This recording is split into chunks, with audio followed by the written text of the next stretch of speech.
Do it up. Hello, folks. We're going live, I think. I have my camera so I can take a picture of the beer. We're doing Dead Guy Ale from Rogue. This beer was introduced around 1991. We don't know exactly because the website says in the early 90s. Okay, the Rogue company was started in 1988. Rogue Ales. Can y'all hear me? Yes. Yes. Okay. So we have joining us so far from the Northeast, New England, Massachusetts, Eric and Nate K. Eric Thomas Metal, Nate K. Hola. From the Great White Northwest specifically, we have Jordan. We're reviewing Under Influence. Welcome again. Cheers. And from the South, Jean-Pierre, the Beer and TV Ramble. Myself, Good evening. Louisiana Beer Reviews, also political and history videos and music discussions. Okay. I did 2 videos on music and one got muted. So I deleted it. It's so irritating. I'm gonna go get my beer. I'll be right back. All right. Now, Oh Lord Jesus. now this Rogue, my label has the tie-dyed, but I noticed there's an alternate label which is just the red. Yeah, I've got the red here. Mine is the more traditional label. Rogue is in Oregon.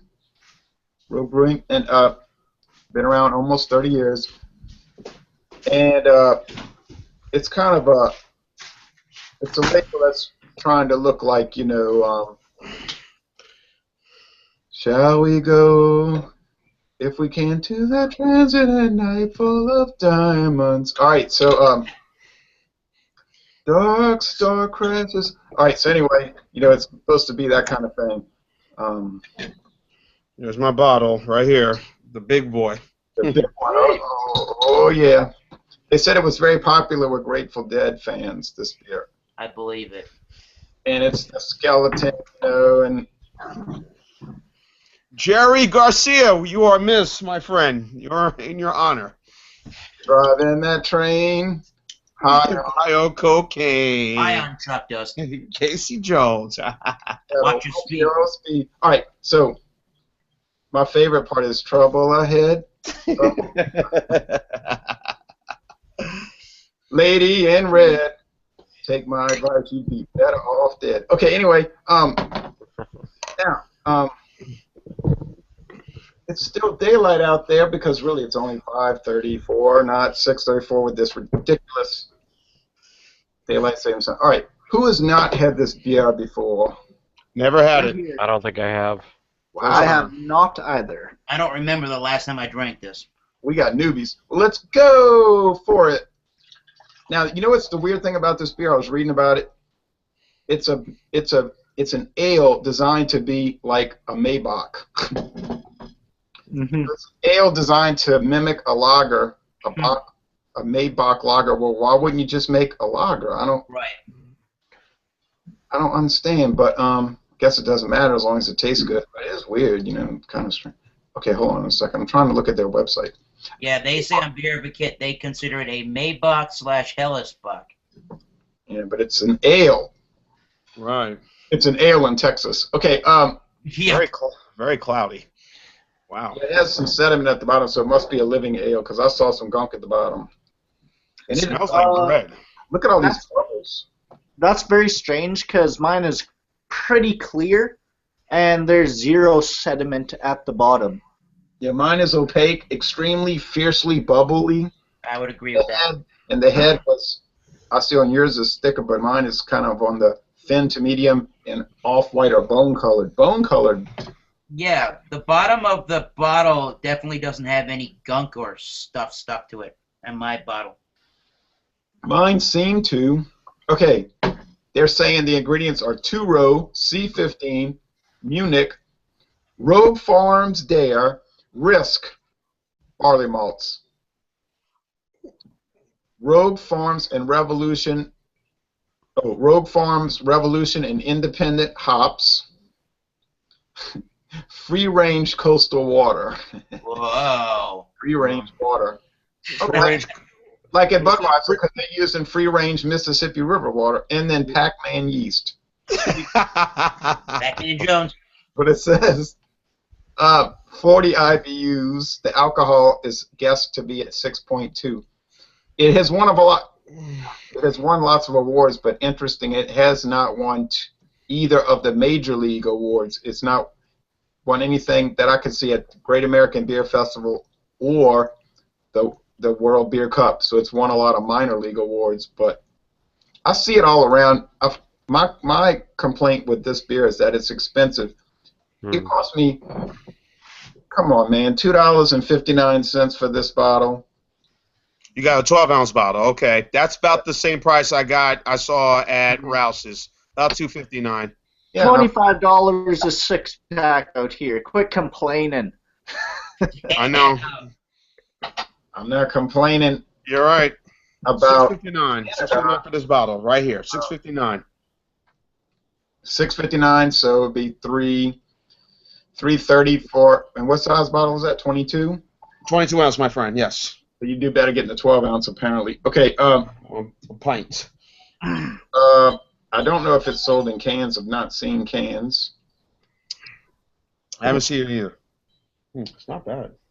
I bought it at Rouse's, also on Veterans Boulevard in Metairie. Okay, let me take a picture of the beer. Take a picture. Freeze frame. Freeze frame. Dun, dun, dun, dun, dun, dun, dun, dun, dun. Big Osman. He'll be singing a lot more after he drinks the whole. All right, thing. Now, so let's say, okay, it's an ale, but let's pretend it's a Maibock, and I mean a true Maibock. I mean, what difference does it make? And then there's other beers like Rainier Ale, which comes from Washington State, and people claim it's a lager. And then there's like Ballantine Ale, and somebody told me that's just a lager.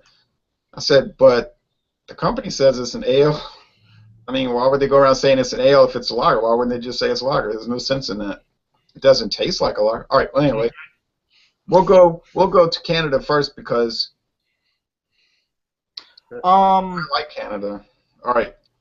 First off, mine's 6.5% alcohol. What's y'all's?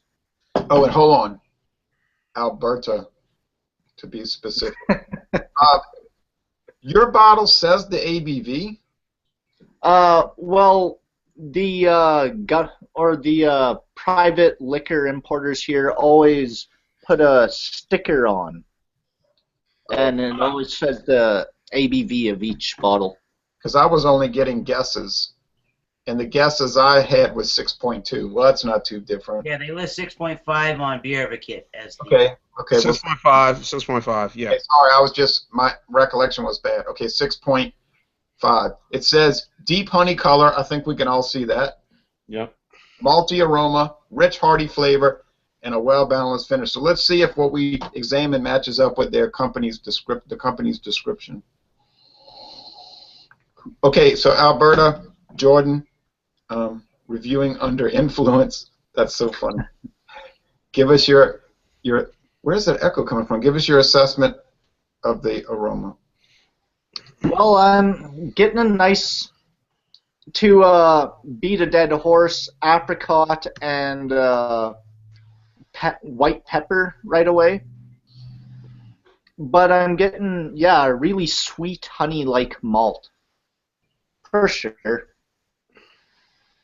It's got a slight musty aroma too, I find.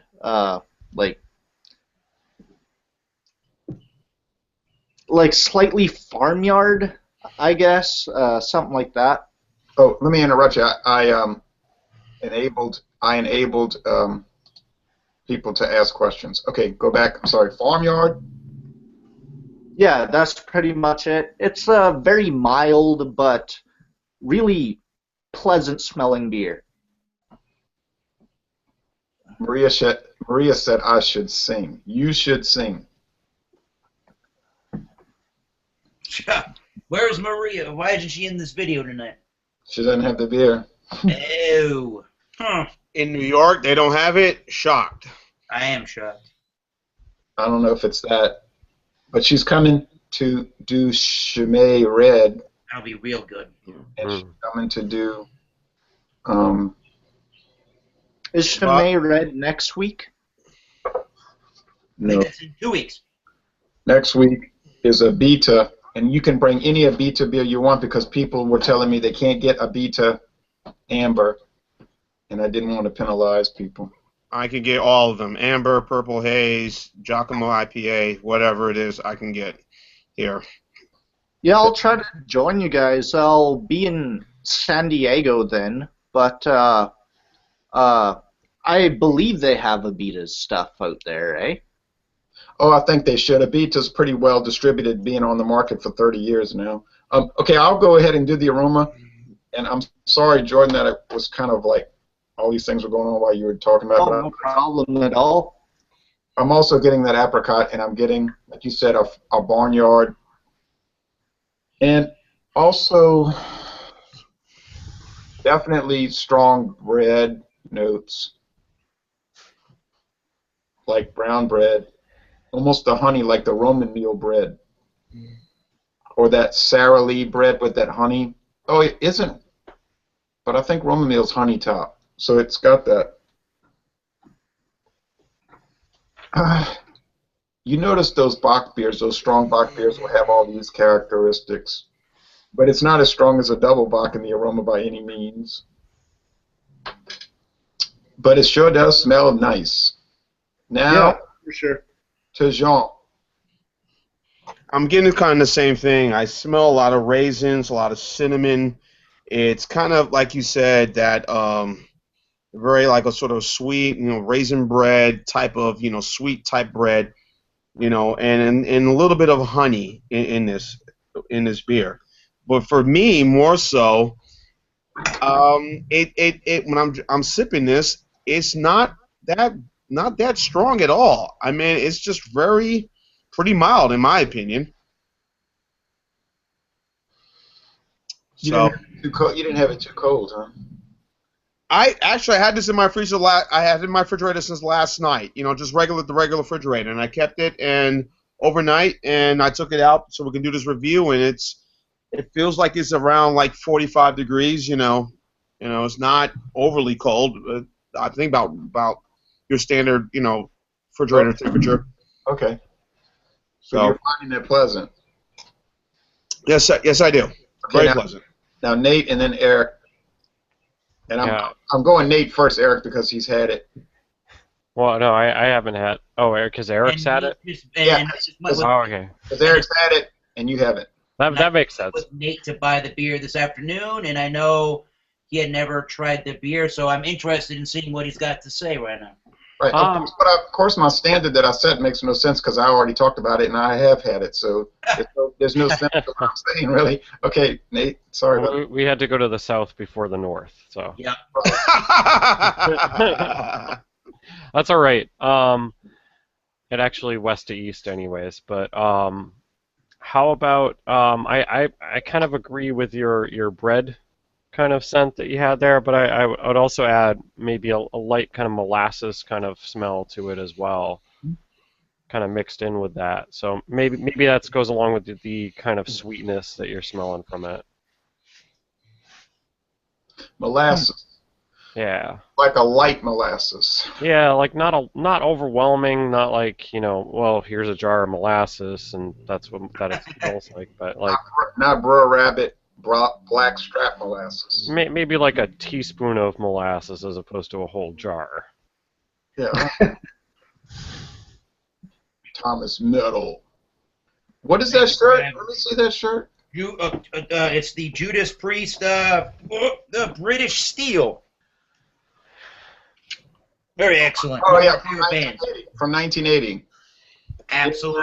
That's when I started disliking them. Oh, no. Well, the beer's kind of interesting, and that's what we're here for. I'm not against disco music. But yeah. I have a problem with heavy metal bands doing disco music. But it's no big thing, It's like, it's danceable, It's the whole point to some people in the 80s. But yeah. You're metal purist, eh? I guess. Well, back to the beer. Yeah. I'm definitely getting everybody said I'm definitely getting the honey, that honey kind of a sweetness, and I am getting, I guess to Nate's point, I am getting, I don't know if it's quite molasses, but it's somewhere between the light molasses and the light brown sugar kind of a sweetness. I'm definitely getting an overall sweetness, but I am getting some very, very light, I don't know, I guess like a toasted malt note, maybe a slight, ever so slightly, a little bit of like a nutty or like an almondy kind of aroma or something like that. Definitely brown bread and brown bread crust. And I don't know if this makes sense to anybody, but it kind of has that clean smell like a lager might. I'm not saying it is or isn't a lager, but has a clean kind of a lagering yeast kind of a scent to it as well, to me at least. It isn't. It is not. But it's trying to mimic one. Yeah, it definitely has the clean yeast smell to it, is what I'm saying. Yeah, like that. Where is this echo coming from? Like that album. It's not a disco album, but it's trying to be one. All right. Living after midnight. Rockin' to the dog. Give me a break.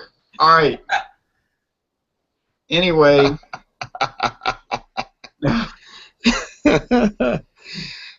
This is gonna be a fun show tonight. I feel it. I mean, I just get angry about those kind of things. Breaking the law, breaking the law, breaking the law, breaking the law. All right. Anyway, I ain't gonna keep. I'm not. Yeah, don't even get me started on hair. Okay, now hair metal, but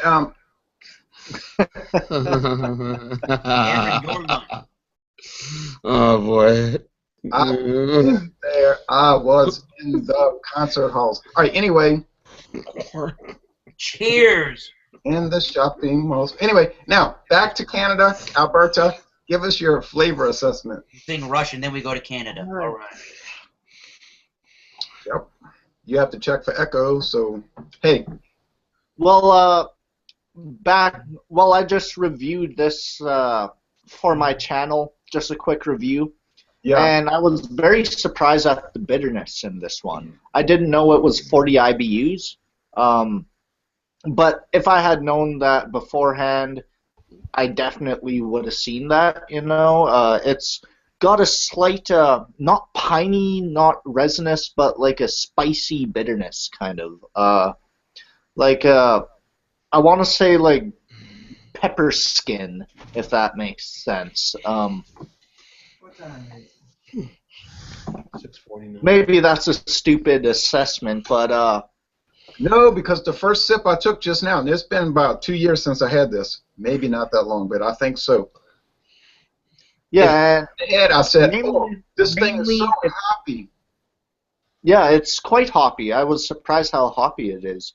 I definitely get that classic sweet kind of Bock note of just straight up malt, just sweet malt. Really nice. It's a nice light mouthfeel, yet it's got this hefty chew to it, which I really, really dig.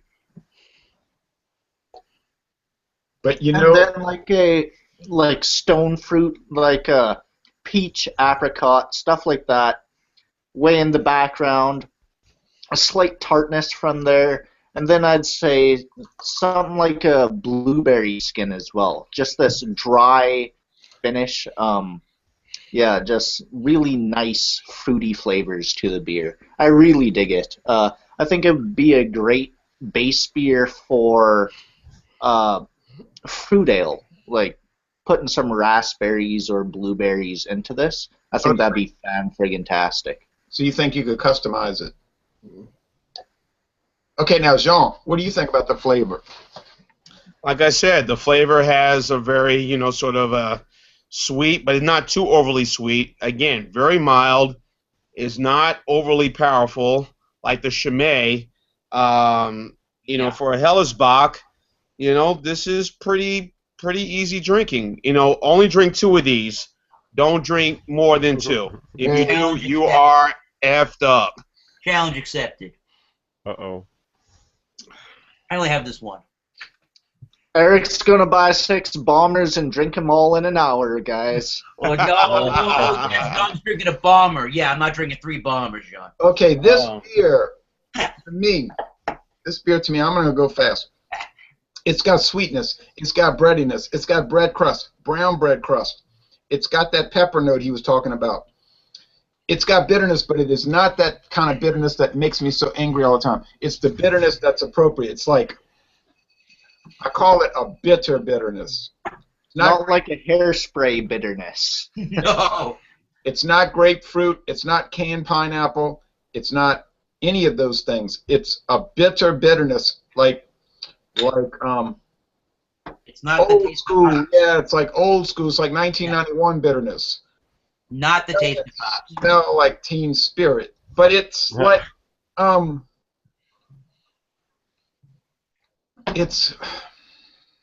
But then it's got this thing that Jordan was talking about, this strong malt presence, and that's why I kept deeply emphasizing bread, sweetness, like light molasses maybe, but not brown sugar. I don't know, like, because it's none of those. It's beer, right? It's barley malt, water, hops, and yeast. So, man, it's 6.5% alcohol. There is no, and I'm telling you right now, no alcohol presence in the flavor at all. You could drink this like fruit juice and just guzzle it by the gallons. I wouldn't recommend doing that. It's got a tea note. There is a tannic tea-like quality in it, I think. So it is sort of round, though. I mean, the hops are there, and then they kind of like blend into the mix. It's like It's a bitterness more to the front of the tongue rather than a lingering bitterness, just a pop right away. Right, it pops. And then it fades. It doesn't fade. It pops, and then it swirls in. Okay, now, Jean. Oh, wait. You talked about the taste. Nate. I think I've still detect way more, even though I definitely take it's kind of hard to describe. All right. So we got that malty presence that everybody's talking about. But I can definitely see the kind of like spicy kind of mixed with a little bit of bitterness in mine as well. Something that nobody has really mentioned yet is there isn't a whole lot of carbonation in this, or it doesn't feel like doesn't really feel like all that present to me. Yeah, you're right. It's light but not crisp. Right. Yeah. Maybe if mine was ice cold, it would taste different, but it's got as it is. in here. Let me tell you, it has got some little fine tan chunks, but I mean, all like slivers. I'm sorry to interrupt, but I had to mention that. Mine's still crystal clear, and I just poured in the last of it, so. Oh, yeah. Mine started without anything. Yeah. It's not really cloudy at all. You can see right through it. Maria says, Chimay Red, yay, I will also possibly get in a Beta beer. And then she says, breaking the funk. All right, Maria. She should listen to my, the other night I posted, what was it, Brothers Johnson. Some music from Brothers Johnson. So, all right. You can't shut the funk up. Bring the funk down, Maria. Yes. Love it. Yeah. Welcome, Gail Desplantes. All right, Eric. So the first thing that I'm noticing is that it sort of has a thin mouthfeel, and as you swallow and you finish the beer, it seems to pick up in its body a little bit more. I would definitely say the body to me feels thin, and then it gets to a medium range. I'm getting upfront sweetness, somewhere between brown sugar and molasses, but maybe not quite. Just a general kind of a darker beer sweetness. I'm definitely getting what Jordan was talking about in some of these fruity notes. I have never had stone fruit, but I would assume that it might have said kind of taste to it. I'm definitely getting that apricot thing. Wait a minute. Stone fruit is all those fruits that have those real hard Yeah. nut in the middle. Like Oh, okay. nectarines, apricots, Yeah. stuff like that. I'm Sorry. definitely getting the orange-colored fruits. I'm not really getting much of a grapefruit or a mango or a pineapple. It's not that.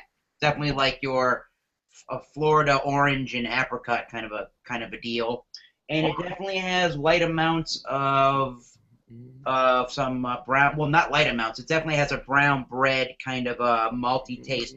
But it's nothing like an Oktoberfest beer where it is overly bready and overly toasty. I do get a little bit of a toasted note and just a slight nuttiness to the beer, but Wait I a don't minute. notice that the sweetness is too sticky. Wait a minute. Yeah. I think if you got some Beck's Oktoberfest beer, you would notice a lot of similarities. Well, I guess the Or even Samuel Adams Oktoberfest beer. I guess the way that Americans think of an Oktoberfest beer, we normally think of a lot darker, of a beer than that. I know that the Paulaner Hefeweizen or their Weizen Oktoberfest is a lot lighter of a style. So I maybe don't know, because if you pour, like I said, if you pour in a glass of the Samuel Adams Oktoberfest beer, you don't have that honey color. yeah, it definitely doesn't have as. I think this beer is a lot lighter in flavor than something like that, at least. I kind of agree with you, Eric. Very light. It's very light in terms Oh, of. it is guzzleable. I guzzled this down like there was no tomorrow. Now, I mean, I couldn't help it. I was thirsty, and I was just. And it's not leaving. The only other thing I wanted to add, because I know sometimes in my beer reviews I mention it, it doesn't have such a sticky mouthfeel, or it's not really that sticky around the rim of the glass. It has a little bit of that sweet stickiness, but it's not. I wouldn't say it has any kind of a syrupy sweetness to the taste at all. Now, the last question, and I'm going to retract what I said earlier a little bit. Would you buy the beer again, Jordan? Yes, I would, but to introduce people to craft beer, I think this would be a great one. For me personally, to drink, probably not. I'd go for a classic Munich Bock or a German Bock instead. But that being said, great beer, really tasty, nice stuff. It's got a really German taste, but West Coast feel to it, I agree. Like just the general aura, the vibe. Really nice stuff.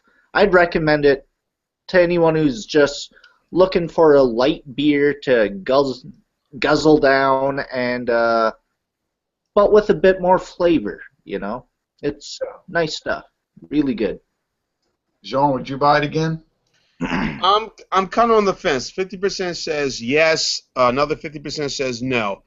50% yes, going to what our good friend from Canada has to say, that if you're introducing somebody to this style of beer, yes, if you kind of the way I store this beer and cooled this beer, maybe it'd been better, put it in the freezer, maybe give it a little bit of more of a chill to it. And like you said, just kind of let someone sample this and have them try it, and tell them what you think about this. Do you like it? Would you try this again? Trying to introduce them to this style of beer. Overall, for me, I'm probably more leaning towards the lagers. I'm probably leaning towards more of a pilsner, a stout, more so than a style like this. So I'm kind of in between on this one. Okay, I'll say my piece. I would buy it again, possibly. Well, I know I'm going to get a hankering for it down the road. So, yeah, I'll probably buy a bottle and drink it. Maybe 5 years from now. But probably I would just go with a lower-priced offering, like, say, Paulaner Oktoberfest beer, or maybe Hacker Shore Oktoberfest beer, or the Hofbrau. Yes. They make an Oktoberfest, I believe, or I might get maybe even I might get a Beta Oktoberfest or a Shiner Oktoberfest, or even possibly Samuel Adams Oktoberfest, which I don't think they make the best one, but those are a lot cheaper and they can hold their own against this. They don't quite match up because like Shiner Oktoberfest and a Beta Oktoberfest, they don't have that initial burst of bitterness. But but as you drink them along, they're fine. You know, they're pretty pleasant. I mean, I can't really get on the internet here and say bad things about Shiner Oktoberfest. That wouldn't be right. I can get on here and say lots of bad things about Shiner Bock, though. But Yeah. Could you say this is more like an American Bock? Because it does have that bitterness. American-style beers always tend to take, in general, European styles and just give that hoppy bitterness. Yep, you're right. No, I have not tried Shiner IPA, nor have I even heard of it, Jean. Now, Jean, okay, you said you would. Okay, so Nate, would you buy it again? I'm on the fence about it. I mean, it's not a bad beer. It's just, I guess, not my favorite. Well, the other thing that you had to do was you had to search for a couple of places to even find it. In your case. Yeah, I don't know how typical that is for my town actually, but you know, the one we have in town, closest to my house that carries, you know, a decent amount of craft beers, randomly stocks certain popular craft beers, and then sometimes doesn't have others. So it's kind of random what you can find there. Yeah. Eric, a lot of other stuff. So Not Nate's kind of like, nah. Yeah, I'm gonna. Eric, what about you, Eric? I gotta go get my second beer of the night and get ready. Sweet. Cheers on that. High gravity lager, everyone. Oh. Here's not around. Fuck. Anyways, I would fucking. Well, I'm not. Wait. Oh, you're there now. Hello. I'm not quite Eric Anderson on this beer. On a scale from love it, don't love it, in the middle, hate it, or extremely hate it, I'm just on the high side of hate it. I'm not a disliker of this beer, and Jordan sort of again, he's doing good over here. He's sort of taking those words out of my mouth where he's talking about that West Coast kind of a American spin on the style, and that's exactly what I was going to say. I don't know if I am a crazy fan on that fruitier, a little bit more of a bitter flavor out of this style than I am where I like more of a traditional, more of a maltier base, and if there is a bitterness, not for it to have a fruitier kind of a flavor towards it. So as far as this being a traditional beer, as I kind of like those styles, not really. Do I have a problem drinking this, and this is a totally awful beer? No, but I think I would rather spend my money on a traditional Bock or Oktoberfest rather than this. May I ask what temperature everyone's drinking it at? Because that can affect the taste too. Mine was out of the fridge, but I let it warm as we were talking pre-show. But now I didn't let it warm a lot, so I had it at the moderately cold. Mine's came out the fridge about the same, 45 degrees, and immediately opened it and poured it on my glass. Oh, sorry. Mine is probably. I'm going to do the conversion for you. Mine is probably, if I round it up, probably around 6 degrees Celsius. Okay. Now, so it's mixed reaction on would they buy it again. People are like, maybe, possibly. So people were not like flabbergasted by how awesome the beer was, but I think everybody was generally pleased by it, correct? We weren't. Yeah. Sure. It was a good, drinkable, nice beer. Nothing wrong with it. Now, hold on a second. We got to show some respect. Because, oh, Gia. Oh, boy. Uh-oh. He's getting crunk. Oh. Is that the 6 or 8, my friend? Well, It better be the 8 with that response.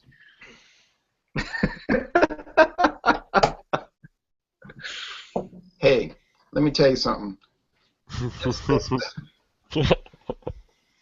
It's the 6%. We only get the 6% in Louisiana. What you know about that? But look, let me tell you something about this Helles Bock, which is really what it is. we can't call it a beer in America. By golly, it can't be a beer. It's a lager. It's an ale. An ale. In Texas. No, it's an ale in Texas. Okay. Excuse me. It's a lager in Louisiana, but really by the style, it's an adjunct Hellesbock. But no, it's a 6% beer. But here's the thing: why I buy this again? I always buy this again. You know why? Why? It's cheap as hell. Because this is. I'm trying to find the milliliters for our British Commonwealth friend. 16 ounces is how many milliliters? I believe it's 450. Does that sound right? 473 milliliters. Okay, 473 Sounds about milliliters, right. and it's $3.99 for a 6-pack.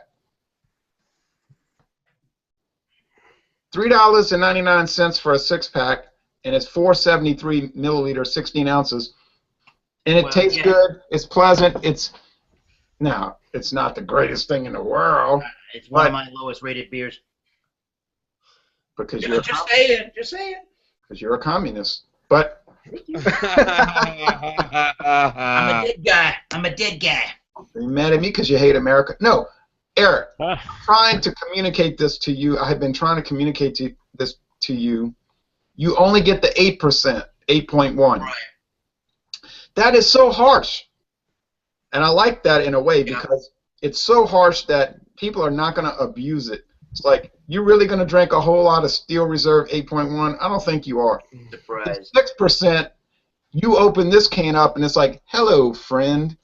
And it's like comfort food. And it's so mellow. It's so dangerous in some ways. But You know, it's so well made, and I'm going to keep going over to that store, and I'm going to keep getting it for $3. Oh, you refused to put that in your body? Sorry, ha ha ha. Wait a minute, Jordan. Let's clear something up. This is not made by Minhas. This is not made by City Brewing. Yeah, but there's no reason why it's that low of a price if they're not using, the quality ingredients. I'm not again. Miller. Oh yeah. Okay. So I opened up a can of worms, and I opened up a can of lager. It's made by Miller Brewing Company. Excuse me. Look how much I'm just having a good time, Jay. Drink it. Cheers. At my expense. Well, let me say this to you. All right. This beer is made according to Miller Brewing Company's quality control and commitment to excellence. So, all you haters out there who dislike your own country, America or Canada, before you rip the beer apart, show it no mercy. I'm just kidding. But I'm saying, look, before you judge the beer, give it a chance. You haven't had the 6%, but you're jumping on it, like flies on rotten meat. If you can drink Miller High Life, and if you can drink other things like that, you can drink this. Don't be scared of 6%. Don't be so scary. I know you're used to 4.7, and it's intimidating, but it's smooth. It's easygoing. It would go well with all of your, popcorn, fried chicken, ham sandwich,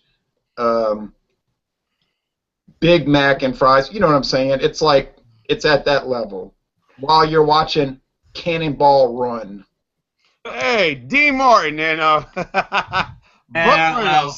See, all I'm gonna say on that note about Steel Reserve is, and any beers in general, because even what we do here on the Wednesday nights, we all have our own. We all formulate our own opinions. We don't let anybody sort of guide us to our personal opinions. So, right. I will definitely just say to everybody, to each their own. If you really like this rogue dead guy more than us, then you should definitely keep buying it and supporting it. We might every now and then, I think, buy the rogue beer, but definitely our personal opinion goes towards we probably would like to spend our money on something other than the dead guy ale. You're right, Eric. But and to get away from all that stunting that I was doing, but would you agree that people ought to try Dead Guy at least? Yeah. Absolutely.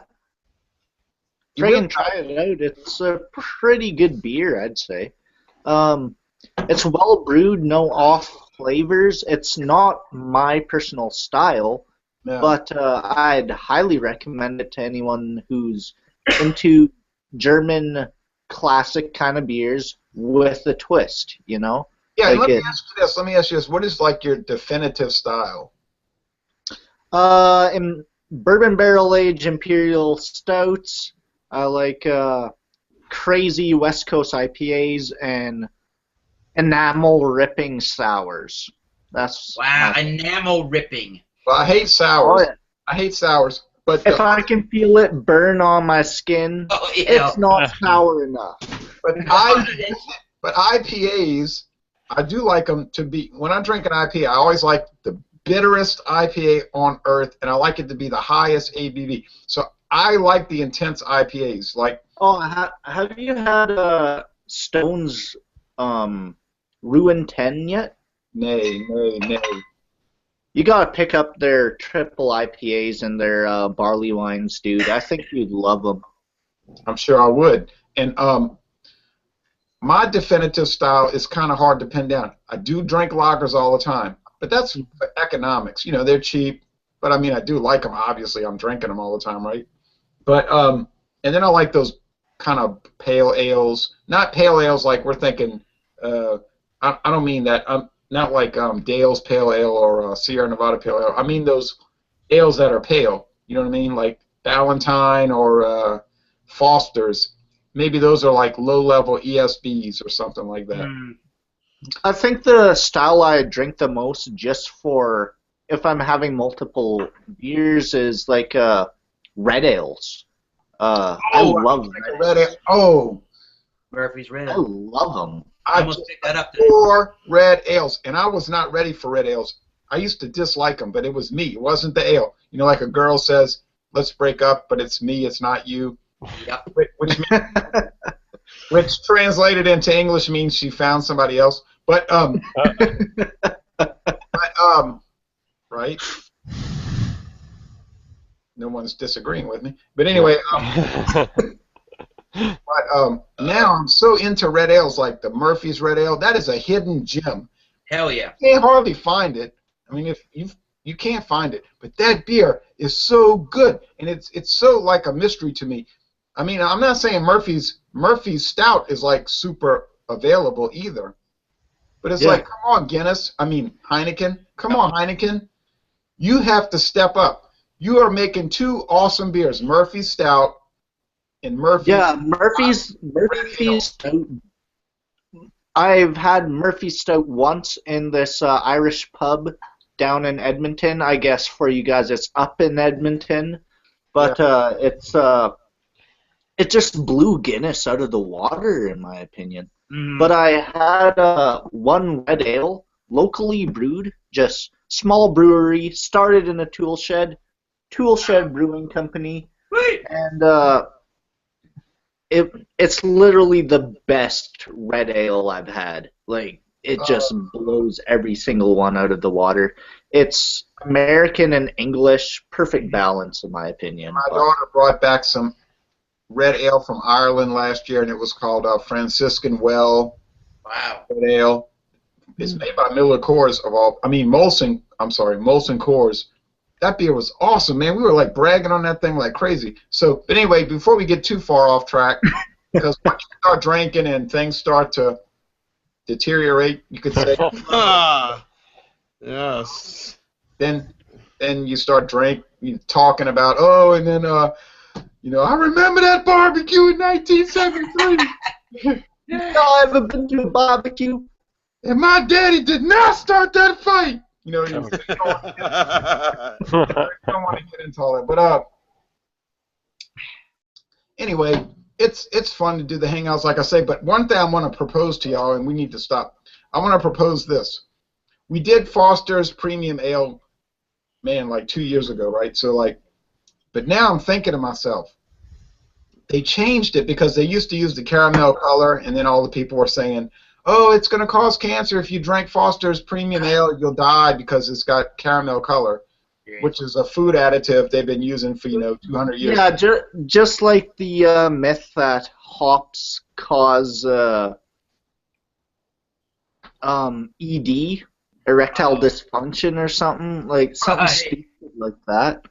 Yeah, right. Sure. Anyway, We heard all these same conversations, how beer is evil, you need to drink wine, but if you look at beer is probably better for you, offers more than wine, so, right. But I'm trying to make a point. What I'm trying to say, since Foster's Ale has gone to natural coloring from the roasted malts, okay? They gave in and said, okay, hell, we'll just use the roasted malts and we'll get that same color. I noticed the color is a little different, but the flavor has, and that could be all in my head, like I could just be believing this, but I drank that Foster's Ale the other day, and I was like, oh, man, this beer is so fantastic. I was getting so excited. I was telling Maria, go out and get Foster's Ale. And I'm telling everybody, we need to talk about this Foster's Ale. So, I'm getting all wound up about it. But she couldn't find it. But, I mean, I can get it, I could literally walk to the store and... I can't not go to a store and not find any of the Foster's beers. I find that hard to believe that Maria can't get the Dead Guy or the Foster's, but maybe that's just her area that she lives in. Yeah. So my proposal is that we need to do an examination of the new and improved Foster's Premium Ale. I'm just laying that out there. I don't know how y'all feel about that. Definitely do that for the first of the review month in May. We definitely could do that. Yeah, I'm just laying it out there. Well, I had actually picked Red Stripe because somebody, I think it was Jean, mentioned we need to look at Red Stripe, so I put that down for May 2nd, May 2nd, Monday night, late. It'll be 9:30 Massachusetts time, but that's fine. I can't do it on Wednesday because college baseball considerations. But, well, this was really interesting. None of us were blown away by Dead Guy Ale, but I think all of us were well pleased with it. Mm-hmm. I agree. And that's a par for the course today. Yeah, and if anybody gets on a review site and starts talking about, oh, Rogue Dead Guy Ale, that's trash. Are you serious? You're going to tell me this is trash? Get out of here. It's not the greatest thing in the world, but it is light years away from trash. It's about the most pleasant thing you'll ever drink, in my opinion. The bros liked it. Beer Advocate liked it, so that tells you right there, particularly the bros, which I think they're pretty much fair when it comes to reviewing beers. They are fair, and except for American law. Oh no, but they love Schlitz. I'm talking about the original Schlitz. Yeah. And Hurricane, they love too. They think it's good. They do like Hurricane. Jordan, what are you drinking? Ooh, that's a good one. Oh, that's Foster. Show that again. Weltenburger Kloster, their Barock Dunkel. Oh, that Barock. I had that Barock. That's awesome. That's an awesome beer. Oh, I had their Assenbach a couple days ago, and it just really amazing classic Doppelbock, you know? Man, in Metairie, in the New Orleans area, they have been getting so many German big bottle beers, and they are so fun to drink. Oh, Maria says none at Wegmans and none at Pete's. Maria? Move to the south. Yeah, I mean, this is a joke. Every store I go to in Louisiana, they got Foster's Lager, and 50% of the stores got Foster's Premium Ale. Okay. I can't get ale. I wish I can get it, but I can't. Wait a minute. Time out. Time out. We were supposed to be off the air 20 minutes ago, but time. T to the out. But now everybody's be real. Have a good one, y'all. Wait, time to the out. You telling me you can't get Foster's green can? I cannot get the Foster's green can. All I can get is just the Foster's Lager. That's it. It's sad. That's it's a travesty, atrocity, and the good old Alabama and all its darn laws. Yeah, I know. Now I'm about to get in my car and drive 2.5 hours to your house and bring you a Foster's Ale. I'm serious now. I can't Come deal. on with it, man. I can't deal with those kind of injustices. I got to rescue my friend. I got to bring this man, and I'm not gonna come over there with one oil can. I'm not gonna drive to Mobile with one oil can. I'm driving to Mobile with a case, boo. Also, bring some Schlitz and bring some the Gusto while you're up here, and also Magnum if you can find some. I can't get this here. Can I find it? Can I find it? Hey, Jordan. Hey, Jordan. Well, everybody, I appreciate y'all joining us. We're getting a little too exuberant because of certain particularities. Fun review, everybody. Yeah, Nate K, I appreciate you joining us. Eric, I appreciate you joining us, even though I ripped on your T-shirt because I have some problems with post-1979 Judas Priest, but it's all good. But Rob Halford, he was the best. Thank you. Woo! Still is. But if you think I'm hating, come look at my album collection. Then you go find out I'm not hating. All right. And y'all come on down to Alberta and Massachusetts and Alabama and Louisiana. And everybody be careful, drive safe, have a great weekend. Goodbye, folks. Y'all go up to Kansas. Cheers.